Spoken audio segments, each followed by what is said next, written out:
Dennis Brunson. I'm with Sumter Item newspaper over in Sumter, about 40 miles from where you are now. Just Joaquin Green, he's from our area.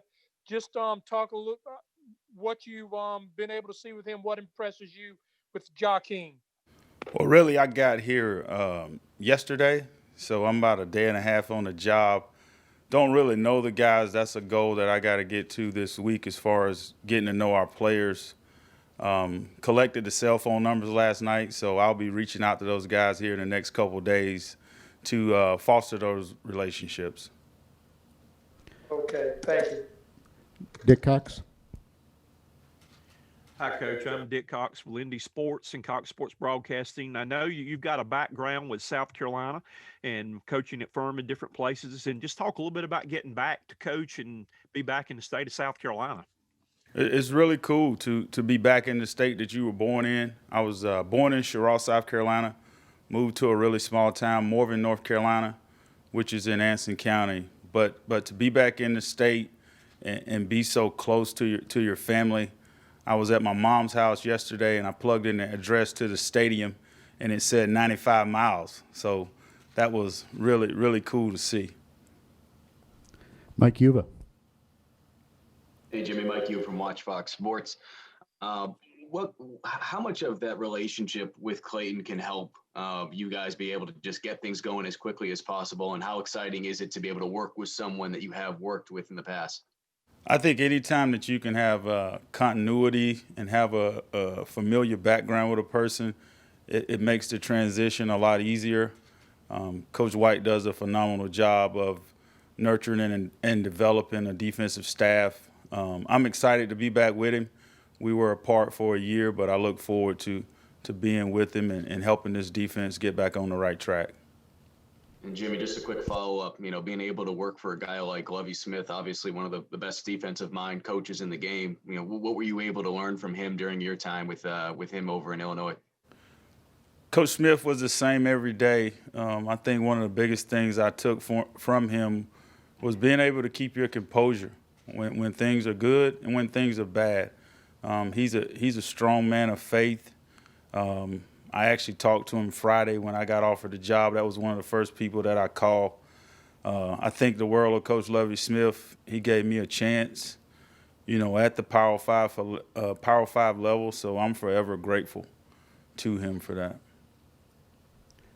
Hale McGranahan. Hey, Coach, I'm Hale McGranahan with the South Carolina 24/7 site, thebigspur.com. I was just curious if you could share some insight on Coach White for those of us who are still learning about him. What's sort of your quick scouting report or rundown of his defense and kind of overall philosophy for what y'all do on that side of the ball? Well, Coach bases out of a 4-2-5. Very aggressive, very detailed, organized coach. Does a great job with the staff and the players. The cool thing that our players are about to be in store for is they'll enjoy playing for Coach. And he'll do a great job of being demanding of them, but also giving them that confidence and that coaching up to play this game at a high level. Colin Taylor. Hey, Jimmy, just Colin Taylor from the rival site here at South Carolina. Just following up on that, with the 4-2-5, just what do you ask your defensive linemen to do in that kind of system? What kind of onus do you have to put on them in terms of affecting the pocket and getting to the quarterback? Well, the first thing we got to do is stop the run. If we don't stop the run, we don't get a chance to rush the passer. So first and foremost, we got to understand the job of playing one gap defense in our system, and then when we earn the right to get to third down and third and long, we can rush the passer and have some success. There's a lot of great quarterbacks in this league, so we got our work cut out for us. Michael Lanana. Hey, Jimmy. This is Michael Lanana with the state newspaper.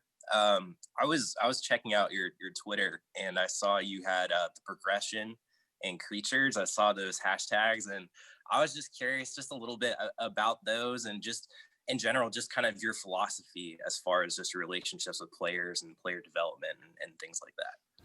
Well, the progression is just the thing that sort of came up with my players at Western Kentucky. It's just our steps that we take in the run game and in the pass rush game. So we like to joke. They always joke with me, Coach, I'm in the progression. So it's been successful, and look forward to implementing it with our guys here. And then the creatures came about. You know, you play up front, you got to be a creature. Those guys up front changed the game. So just a couple of hashtags to make it fun for the guys and get them believing in what we're doing. Dick Cox. Coach Beamer has put together a staff of men of high character and men that are very strong in their beliefs. Talk about the importance of that. I think it's huge because we have a chance to impact young men and not only develop them as football players, but developing them for life after football. Football's obviously been great to me, and I wouldn't be in this position if it wasn't for coaches that impacted my life as a high school player and a college player. Hill McGranahan. Just curious, as you're evaluating potential defensive linemen to come play for you, what are some of the, I guess, primary things you want to look for when you're looking at a guy on tape, in addition to, I guess, maybe some of the off the field type of stuff that you try to get to know? Well, obviously, our great recruiting staff here has a size-speed ratio for every position. So obviously, you want guys that meet the size-speed ratio for your position. And then you want guys that love football. Right before this, I had the opportunity to chat with three 2022 recruits, and that's one of the questions that I asked them, you know, do you love football? So guys that love the game, that want to be developed, that play hard, that are in it for the right reasons, that are good teammates. Colin Taylor. Just kind of following up on that, just how would you describe yourself as a recruiter, and what's been the response from some of the guys that you have been able to talk to now that you're taking the job about South Carolina and the impression you've gotten from them? The three that I have talked to, it's been a great response. Obviously, just hit the ground running today, got in yesterday. So looking forward to fostering and developing those relationships with potential recruits.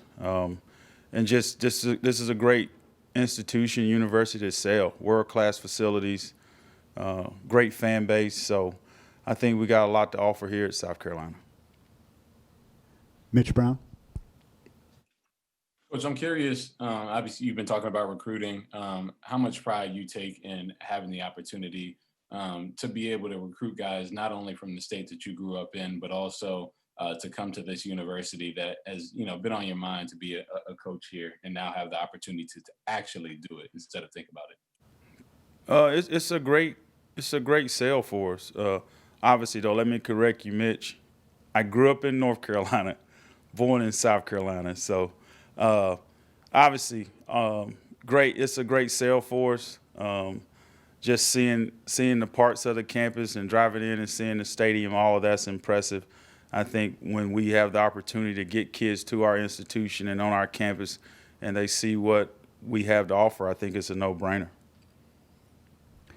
Go back to Dick Cox.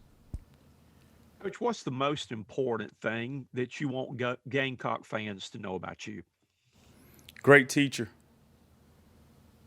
Pride myself in trying to be the best possible teacher on the football field I can possibly be. And Hill McGranahan.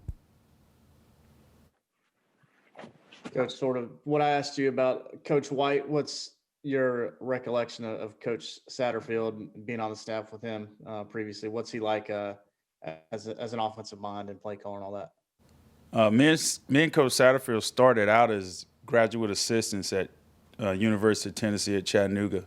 And I've been able to watch him evolve since 2000. He's intense, great play caller, great with the players, really good football coach. So excited to be back united with him. Colin Taylor.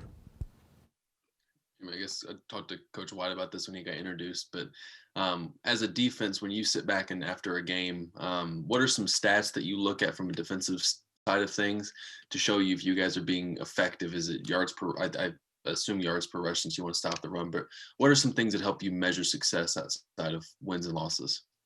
I think red zone defense, third down, and points. A team can drive up and down the field on you and have 450 yards, but if they kick field goals and we don't give up touchdowns, it gives us a chance to win. Obviously, being great on third down is a huge impact upon any game.